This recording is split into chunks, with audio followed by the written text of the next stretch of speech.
Lord natin sa Panginoon sa araw na ito at mag-worship tayo sa Kanya. Amen? God is good! All the time! God is good! Sabi ko sa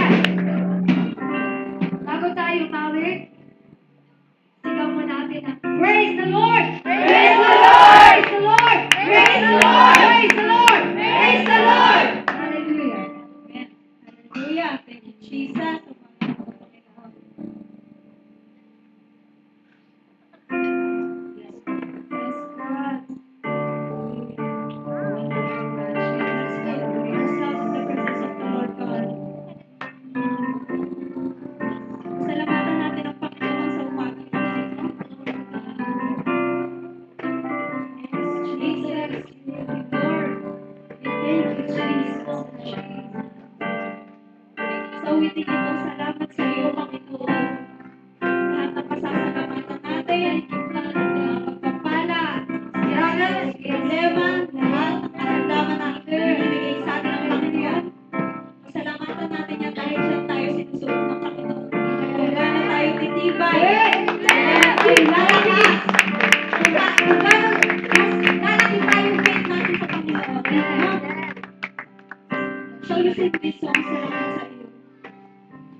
Thank you, Jesus. Pinabot mo kami, Lord, sa inyong banal na presensya ng Lord. Thank you, Jesus. Hallelujah, Jesus. Thank you, Lord. Oh, we're so wonderful. Sa umaga ito, Panginoon, kahit yung kakakuhin ko,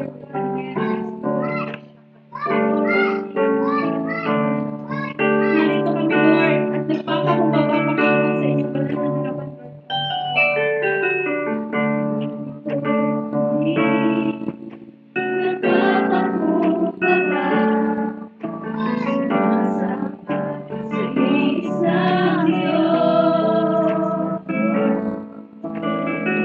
Hanap namin, karikalan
Lord God, na pinaranas mo sa amin, Panginoon, ang iyong kabutihan, Panginoon, ang iyong pagmamahal, Lord God. Thank you, Lord God. Thank you, Jesus. Thank you, Holy Spirit. Can we say to the Lord, I love you, Jesus. I love you, I love you, Jesus. Hallelujah. Thank you, Lord God. I'll give back all the glory and honor and praises to you, Lord. In Jesus' name. Amen.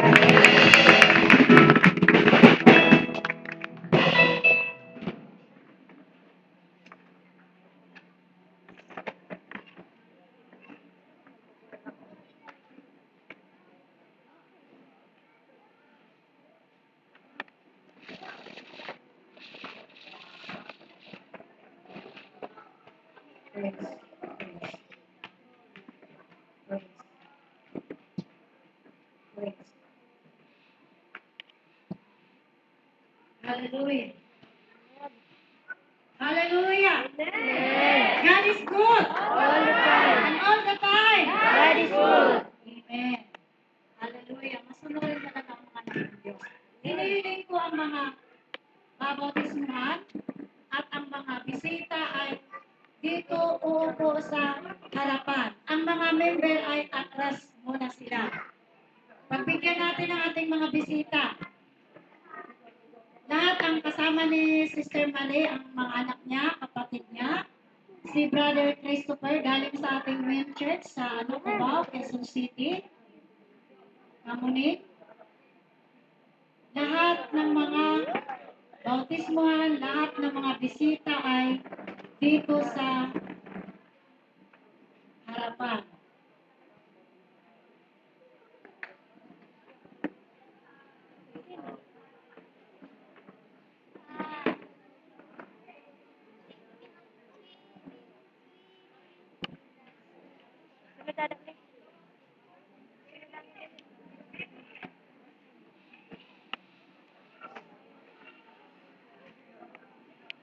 Lahat ng bisita, lahat ng kasama ni Sister Mali, mga anak niya ay dito po paupuin.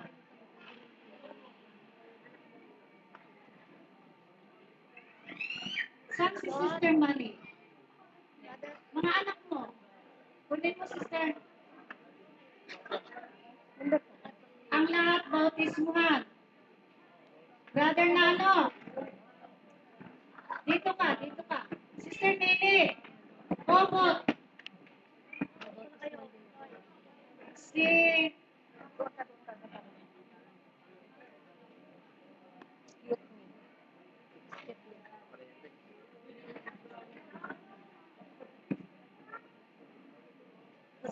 Si... Pasensya na, Lord, ha? Tawagin na kitang Lord dito. Kasi hindi ko alam ang totoong ng pangalan. Si Nene. Dito si Nene.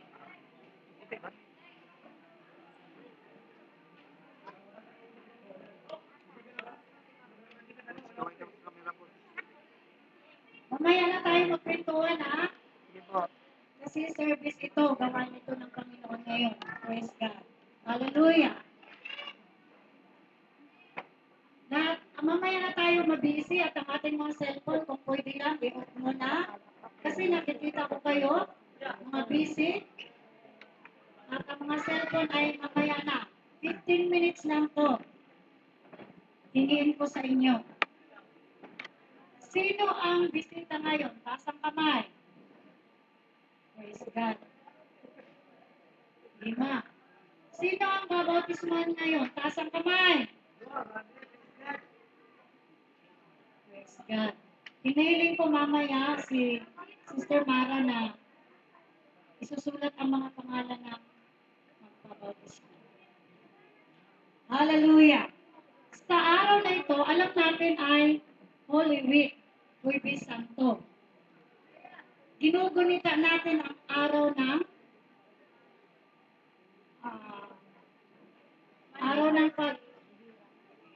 pagluluksa, paghihirap.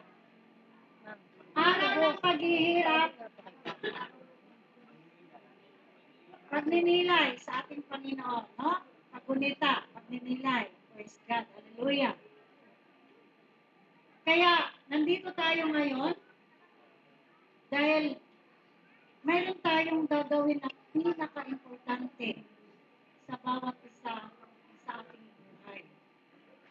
Nagagawa natin ang outing at isabay natin ang baptism dahil ito every year ay gagawin ng mga churches dahil kailangan talaga na bautismuhan yung gustong magpa-bautismo.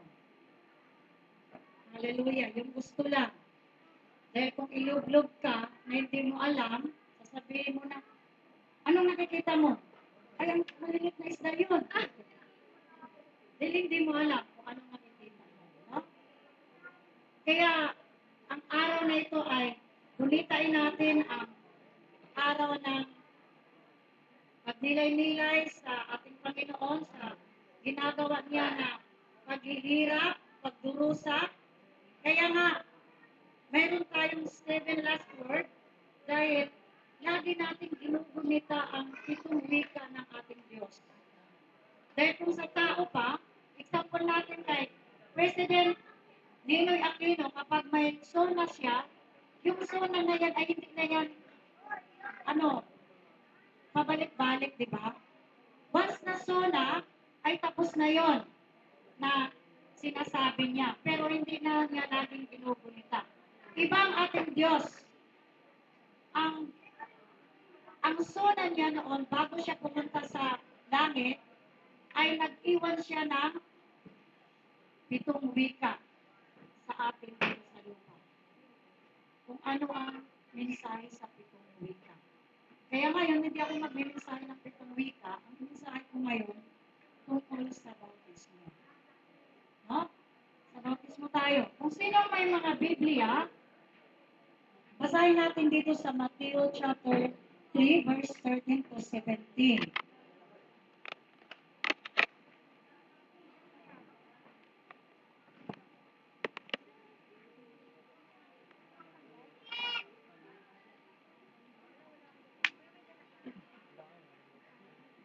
Sabi dito, si Jesus ay dumating naman sa Jordan mula sa Galilea at lumapit kay Juan upang magpabautismo. Sinansala siya ni Juan na ang wika, ako po ang kailangang bautismuhan ninyo at kayo pa ang lumapit sa akin. Ngunit tinugon siya ni Jesus, hayaan mo itong mangyari ngayon sapagkat ito ang nararapat nating gawin upang matupad ang kalooban ng Diyos. At pumayag si Juan nang mabautismuhan si Jesus, umahon siya sa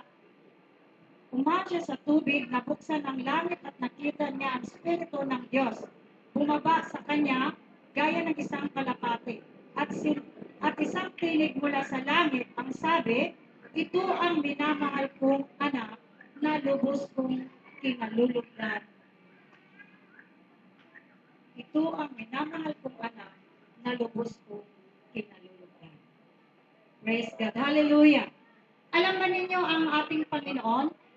Mamaya na tayo mabisi dahil kitang-kita ko kayo kahit ano. Kailangan pakinggan natin ang salita ng Diyos. Mamaya na tayo magkainan dahil kanina ang mga pagkain ay sapat na nakahanda sa lamesa at ngayon service na. 15 minutes lang to. Nakikinig ba kayo? Nasa likod. Mga mababait na sa likod, nakikinig ba kayo? Sige, palakpakan muna natin ang Diyos. Hallelujah. Glory to God. Kaya nandito tayo ngayon dahil mayroon tayong special event na gagawin natin para sa ating mga sarili. Ang mensahe ng bautismo ay, ito'y minimensahe ko na sa aming church, yung mga member ko, pero gusto ko ngayon ibabalik ko para maiintindihan talaga sa mga members, sa mga bago na narito ngayon. Hallelujah!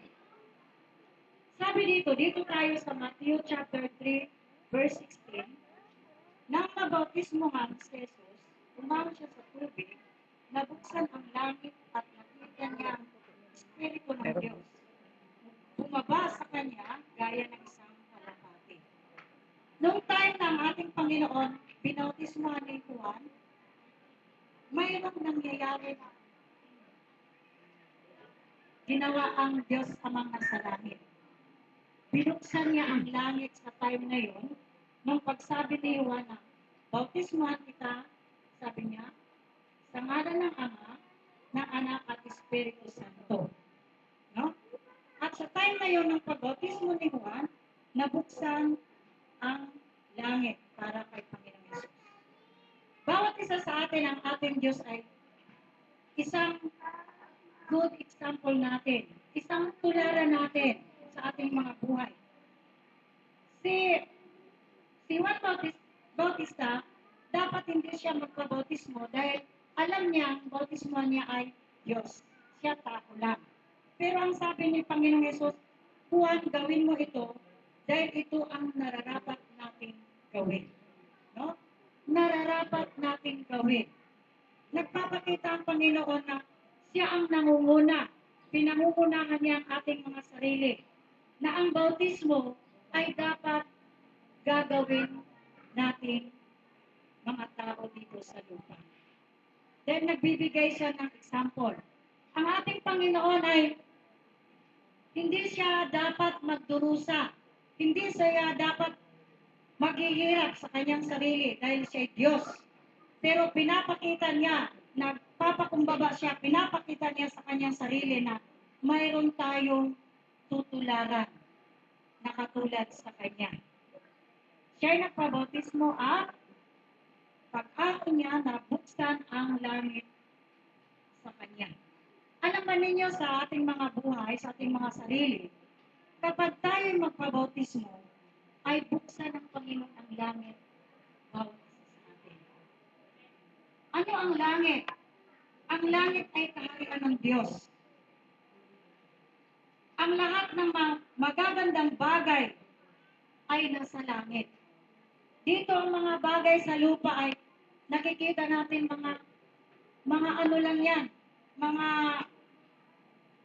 palamuti lang yan dito, temporary. Pero ang sabi ng Panginoon, walang tinatayo dito sa mundong ito na hindi niya gugunawin at hindi niya wawasakin. Pero ang kaharian ng Diyos, everlasting na kingdom of God. Hindi siya mawawasak dahil ang Diyos ang nakatira doon. Kingdom niya yan. Bawat isa sa atin, ano ba ang mensahe kung mabuksan ang langit para sa atin? Marami. Ang mensahe, maraming mga opportunity sa buhay natin na ibibigay ang Panginoon.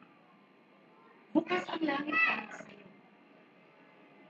Ang Diyos, handa siya tumutubod kung ano ang mga pangangailangan natin. Dahil ang sabi niya, sa John chapter 15:7, ang sabi niya, kung mananatili ang aking salita sa puso ninyo, at kayo'y mananatili sa akin, humingi kayo ano ang maibigan ninyo, ipagkakaloob ko sa inyo. No? Kaya mabuksan ang opportunity ng buhay natin. Buksan ng Panginoon. Maraming mga opportunity sa buhay natin na ibibigay ang Panginoon. Alam niyo ba nung wala tayo sa Panginoon, hindi natin kilala ang Diyos, ang buhay natin ay masama ng masama. Pero kapag nakilala natin ang Panginoon at buksan ng Panginoon ang buhay natin sa langit, ang buhay natin dito sa lupa ay paganda ng paganda. Babaguhin ng Panginoon.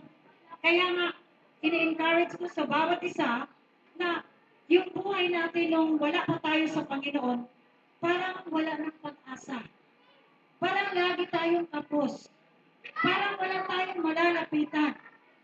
Parang lagi tayong nagbalisa dahil wala tayo sa Panginoon. Pero kapag nasa Panginoon tayo, buksan ng Panginoon ang opportunity sa buhay natin, makilala natin ang Diyos, hindi na tayo ang mag-alala. ang Diyos na ang mag-alala sa atin. Palakpakan natin ang Diyos!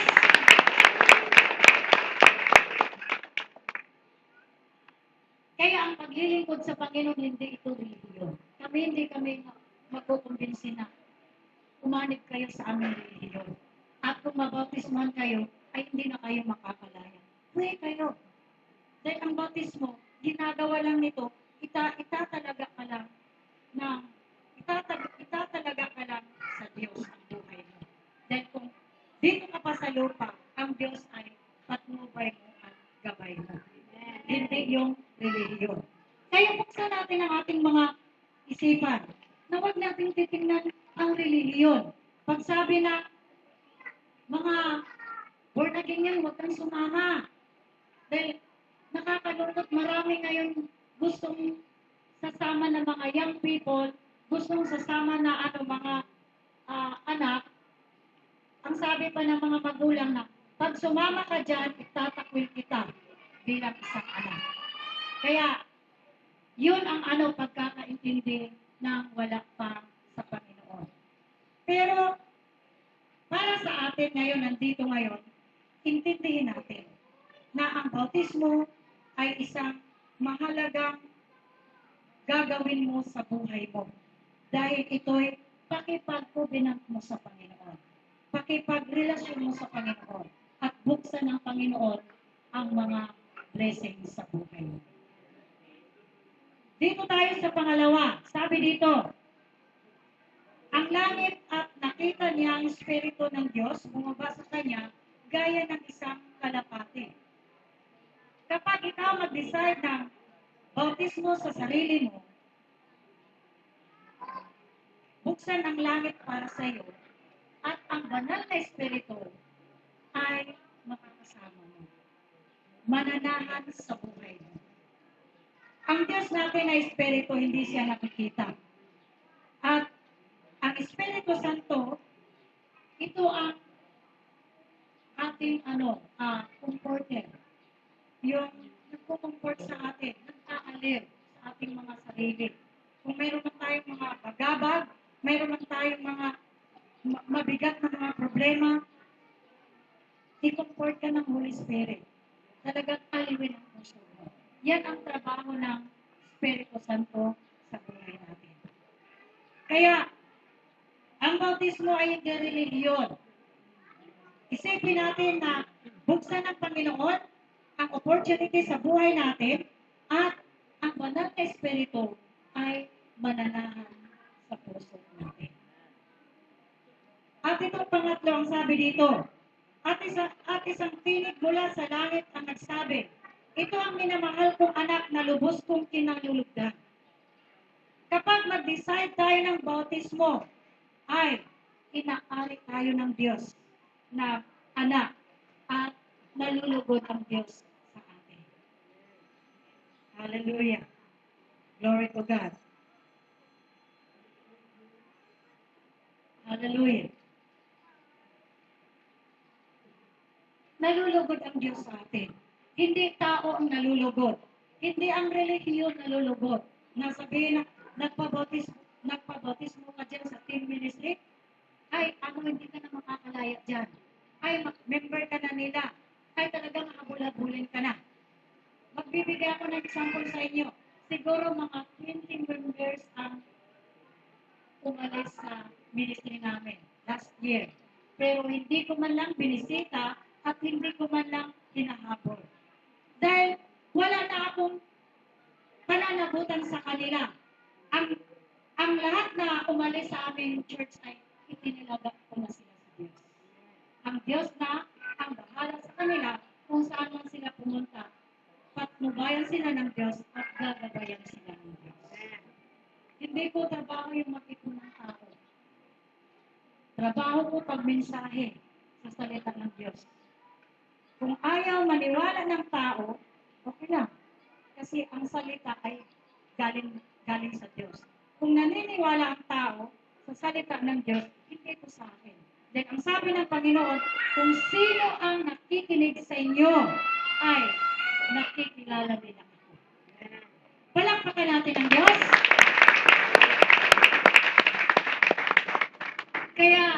Tapos nalulugod ang Diyos sa bawat isa sa atin kung tayo'y magpabautismo. At ang bautismo, maraming mensahe. Ang bautismo, buong buhay mo, binigay mo na sa Panginoon. At yung unlod sa iyo sa bautismo ay ibig sabihin, ang dati mong pagkatao ay kinalimutan mo na, tinalikuran mo na. Pag-ahon mo ay bagong pagkatao ka na sa Panginoon. Kaya sabi nila, bakit tinatawag kayong born again? Bakit tinatawag tayong born again? Bakit? Dahil binago tayo ng Diyos. Paano tayo matatawag na born again kung hindi tayo binago ng Diyos? No? Yung mga luma nating mga pinagagawa na araw ng linggo, hindi natin sambahin ng Diyos. Araw ng linggo, wala tayong panahon sa Panginoon. Wala tayong paggalang sa Panginoon. Yun ang mga buhay natin noon. Busy tayo sa ating mga sarili. Pero tayo mga binago ng Diyos, ang araw ng linggo ay ito'y itatamit natin para sa Diyos. Yan ang tinatawag na born again. Sabi nga, sa 2 Corinthians 5:17, sabi diyan na kung sino man ang nakipag-isa na kay Kristo ay bago na siyang nilalang. Ang dati niyang pagkatao ay wala na. At ang bago ngayon ang nakikita sa kanya. Kaya sabihin ko sa inyo, hindi reliyon ang born again. Binago ka ng Diyos, dala-dala mo yan. Kahit saan ka pupunta na relihiyon, kapag born again ka na, hindi ka na mababago dahil binago ka na ng Diyos. Hindi sasabihin ng mga kumakatok sa pintuan mo ay, umanib ka sa akin. Dahil binago ka na ng Diyos, sapat na sa akin na ako'y binago ng Diyos. Diba? Kaya intindi natin mga kapatid, makinig tayo. Ang mga bata, makinig tayo, huwag tayong magpa-istorbo sa mga bata. Sabi ko sa mga nanay, ang mga bata ay iligpit muna. Wala bang mga nanay yan? Ang mga bata ay kukunin nyo muna sa swimming pool. Kaya mga kapatid, ito ang sasabihin natin ngayon. Sasabihin ko sa inyo, hindi religion ang born again. Huwag kayong matatakot sa born again. Dahil, ang sabi nila na imembro ka dyan. Hindi. Pagkatapos ng narinig mong salita ng Diyos at ikay tumugon sa bautismo ay nalulugod ang Diyos sa iyo. Hindi ang pastor at hindi ang mga membro. Palakpakan natin ang Diyos! Dito tayo mag-last verse tayo. Ito ay panglagari na ito sa mga sarili natin. Maniniwala kayo at hindi, nasa inyo yan, desisyon ninyo. Ang aatras na sa pagpabautismo, isipin mo na, matras ka na. At kung gusto mo, malulugod ang Diyos. Dito sa Marcos 16:16, Mark 16:16, ang sabi niya dito, ang sumasampalataya at magpabautismo at mabautismuhan ay maliligtas. Ngunit ang hindi sumasampalataya ay parurusahan. Hallelujah. Ang sumasampalataya, makinig tayo, yung nasa malayo. Ang sumasampalataya at mabautismuhan ay maliligtas. Sino gusto maligtas dito? Yes. Sa pagdating ng Panginoon, dahil itong mundo na to ay paulan na ng apoy. Gusto ba ninyo magpaiwan dito? Hallelujah. At itong init na naramdaman natin ngayon, ano lang yan? Wala pa yan doon sa impyerno. Ay ano pala yan? Hangin pala yung init dito. Hangin pa lang doon. Pero sa impyerno, naglagablag na apoy na asopre at wala ka nang makakapitan.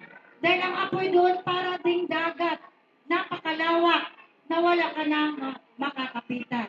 Kaya enjoy ka doon sa pag ano sa ngipin mo, yung mga ngipin mo na, mga ngipin natin na mga kulang na, pagdating doon, talagang malalaglag na lahat. Dahil sa sobrang init sa impyerno. Kaya ang sabi dito, ang sumasampalataya at mabautismuhan ay maliligtas. Anong ibig sabihin? Kung maniniwala ka sa bautismo, ay magkaroon ka ng kaligtasan. Pero kung hindi ka nang maniniwala sa bautismo, ay mapapahamak ka. Sino ang mga ano dito?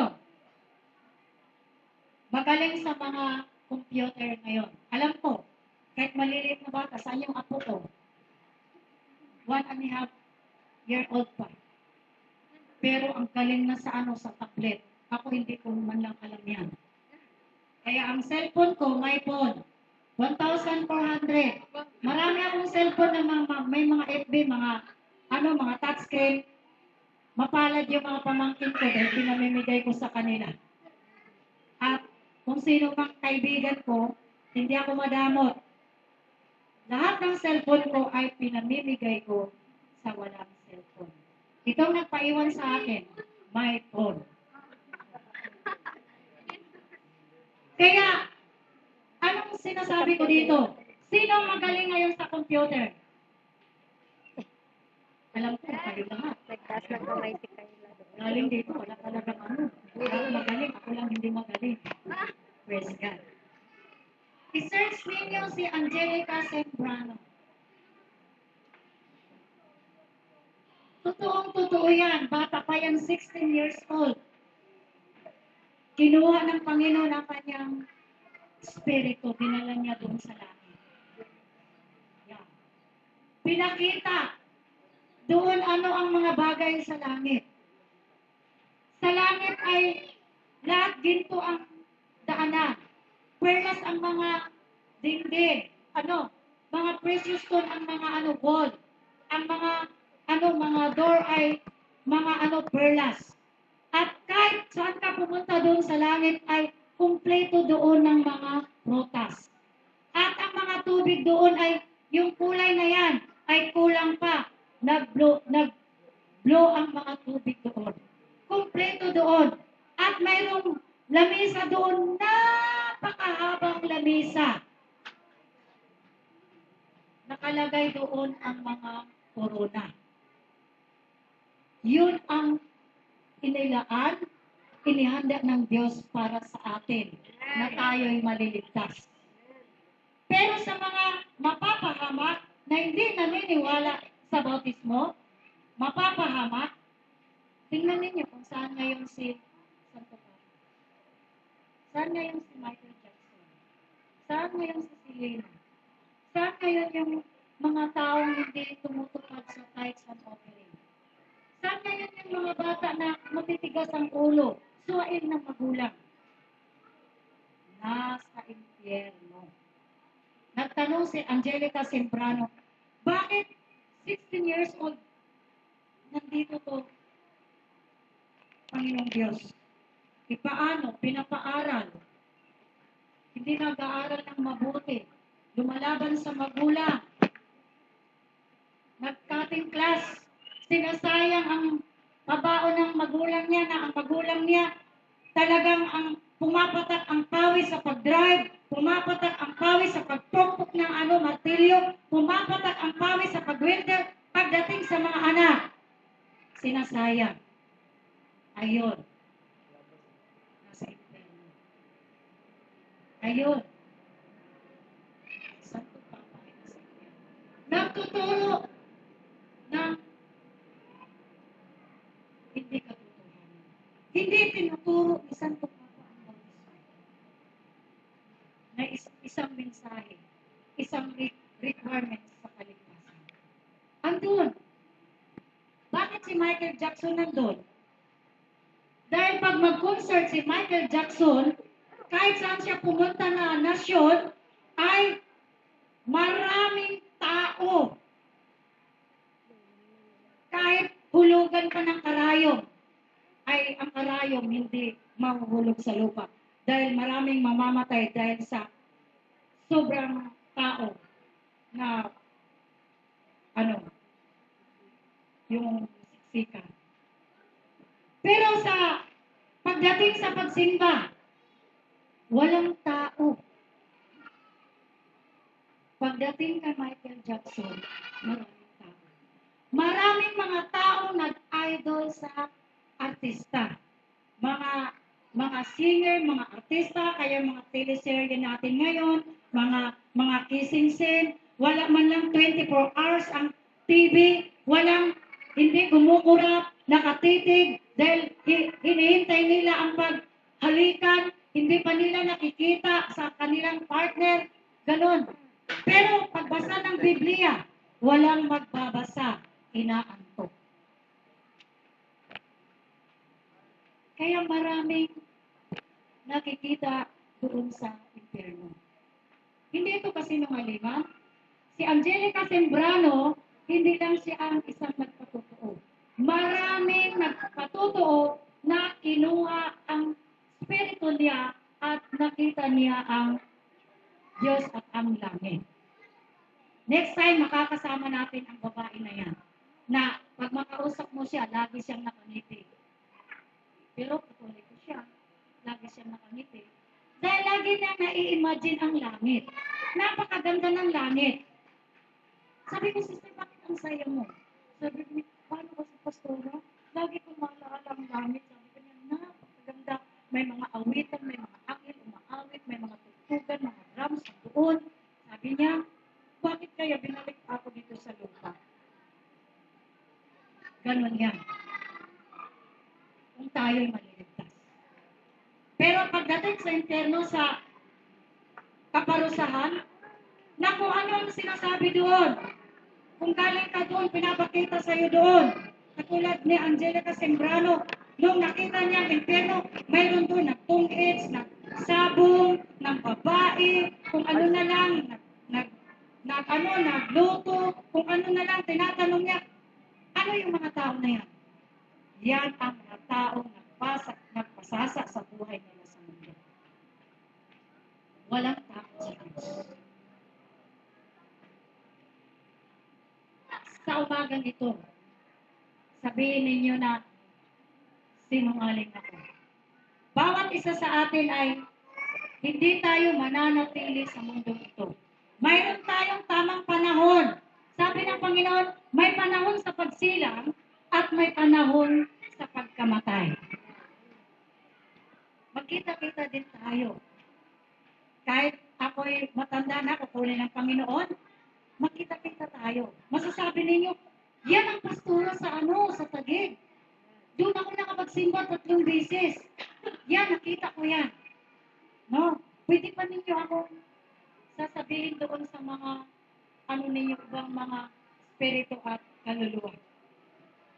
Magkita-kita tayo doon. Pero sabihin ko sa bawat isa sa atin, masasabi ninyo kung ano rin ang lugar ng impyerno. Ang lugar ng impyerno, karagat-dagatang apoy. Sino dito ang nakatabi ng litsuna ng yung andox, saka yung Di ba? Pag magpaluto ka, malayo ka lang pero nararamdaman mo ang init. Ano pa kaya kung ikaw ang iihawin doon? Iyan ang impyerno. No? Pilitsyon ka sa apoy. Hallelujah. Yan ang pagdurusa. Dalawa lang ang pupuntahan natin. Buhay na walang hanggan sa kaparusahan. Buhay na walang hanggan sa kaharian ng Diyos. Ito'y pipiliin natin na ngayon. Ninyo ngayon. Dalawa lang ang pwede ninyong pagpipilian. Magpabautismo kayo para makapunta kayo sa kaharian ng Diyos. At kung hindi kayo magpapabautismo, ay makapunta kayo sa leksyonan sa impyerno. Ito'y hindi ako nananakot. Baka sabihin na, si Pastor na nanakot, relihiyon nila. Hindi ako nananako. Ang sabi ko sa inyo, magkita-kita rin tayo doon sa dulo ng walang hanggan. Palakpakan natin ang Diyos! Kaya ito'y good news para sa atin. Ang bautismo ay hindi na bautismuhan ka dahil nakapagsimba ka na. Sabi ng Panginoon, kung naririnig ninyo ang salita ng Diyos ngayon, huwag na ninyong patigasin ang inyong puso, huwag na ninyong patigasin ang inyong liig. Ito'y sundin na ninyo. Dahil ang kaligtasan, hindi bukas kung hindi ngayon. Palakpakan natin ang Diyos! Sige, tumayo tayo at awitin natin ang isang awit na sabi ng Panginoon, tinawag kita sa iyong pangalan. Ikaw ay akin para sa akin.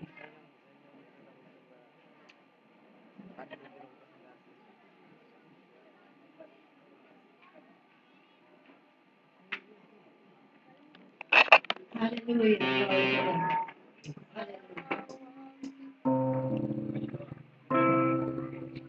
Yes, Lord. Hallelujah. Hallelujah. Yes, Jesus. Panginoon, maraming salamat sa bawat isa natin ngayon, Panginoon. Panginoon Yesus, hindi ito aksidente, Panginoon, nandito sila.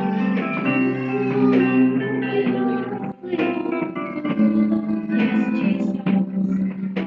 Ikaw ay akin, para sa akin. Yes, Lord. Huwag mangamba, ako'y kasama.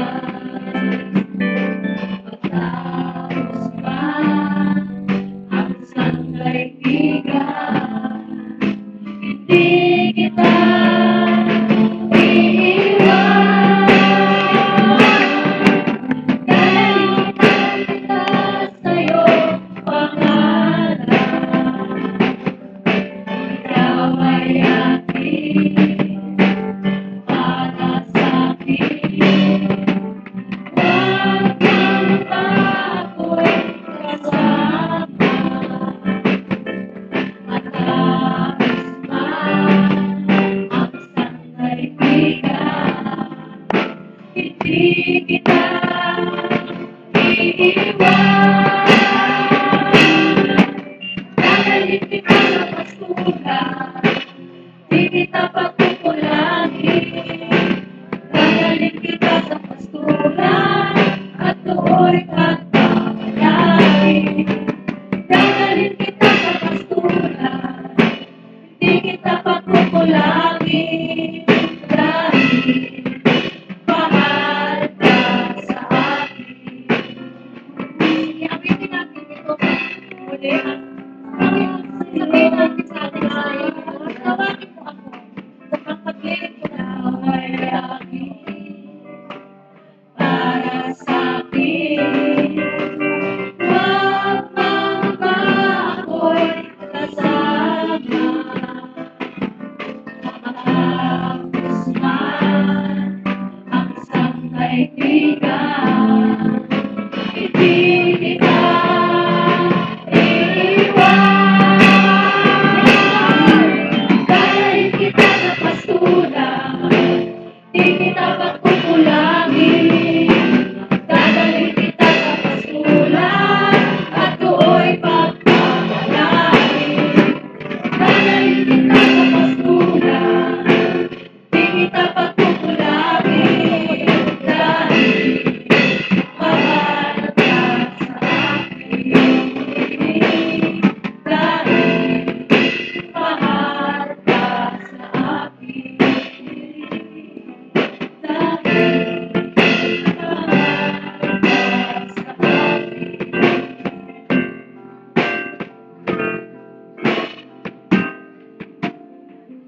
Yes, hallelujah.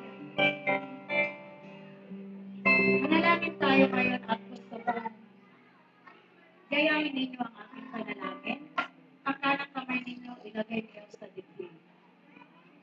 Gayahin ninyo ito'y ibigkas ninyo dahil ito'y mahalaga para sa Diyos. Amang Diyos na makapangyarihan,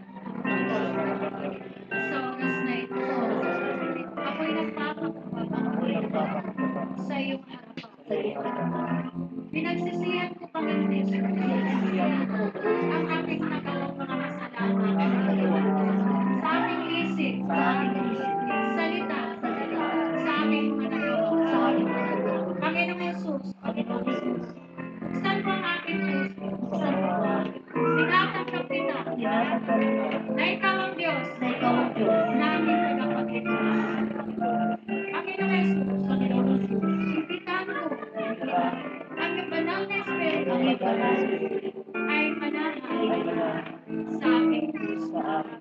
Panginoong Jesus, isulat mo na Sulat mo na ang aking pangalan ang aming pangalan sa libro ng buhay. sa libro ng Panginoong Jesus, Panginoon Jesus. maraming salamat Maraming salamat sa kaligtasan sa kaligtasan na aking natanggap na aming natanggap sa umaga ito. sa umaga ito. Maraming pong salamat Maraming salamat sa pangalan ni Jesus. sa pangalan ni Jesus. Amen.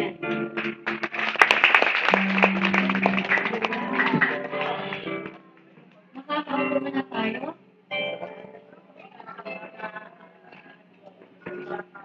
Hallelujah. Sa umaga ito, ang ating venue ay ito'y provide na ng church funding, church fund. At magkakaroon tayo ng land offering ngayon para sa ating electricity, halagang 1,000. Kaya gusto kong gawin ko kayong partnership sa ating additional sa ating venue na babayaran at naway hindi ito mabigat sa inyo. Kung magkano ang ibibigay ninyo ay alam ng Diyos na bukal sa puso ninyo at ang Diyos na tutuwa sa nagbibigay ng masaya sa Panginoon. Sige, awitin natin ang We Bring the Sacrifice of Praise. Hinihiling ko ang maglagay dito ng ating offering sa Bago pre. Bago. Ayun. Ulit na. Hallelujah. Walang nakapaganda. Okay lang, kahit mahulog, basta maglagay na lang tayo diyan. Hallelujah. Awitin natin ang We Bring Sacrifice of Praise. Hallelujah. Ayun, Praise unto the house of the Lord. We bring the sacrifice of praise unto the house of the Lord. As we offer unto you the sacrifices of thanksgiving. As we offer unto you the sacrifices of praise. We bring the sacrifice of praise unto the house of the Lord. We bring the sacrifice of praise unto the house of the Lord. As we offer unto you the sacrifices of thanksgiving. As we offer unto you the sacrifices of praise. Sige, mag-pray tayo sa ating offering. Hallelujah. Panginoong Diyos, sa pangalan mo Jesus, marami pong salamat, Ama, sa lahat ng bibigay, Panginoon, sa umaga nito, God. Lord, gawin mo daanan, Panginoon, na buksan mo ang mga pagpapalat sa buhay nila, Panginoon. Salamat, O God, ibalik mo sa kanila, siksik, liglig, at amen. Marami pong salamat nito sa pangalan mo Jesus. Amen. Hallelujah. Meron tayong announcement sa bautismuhan, ang susuotin sa taas ay puti. Malay ko muna tapos eh. Si Shaila. At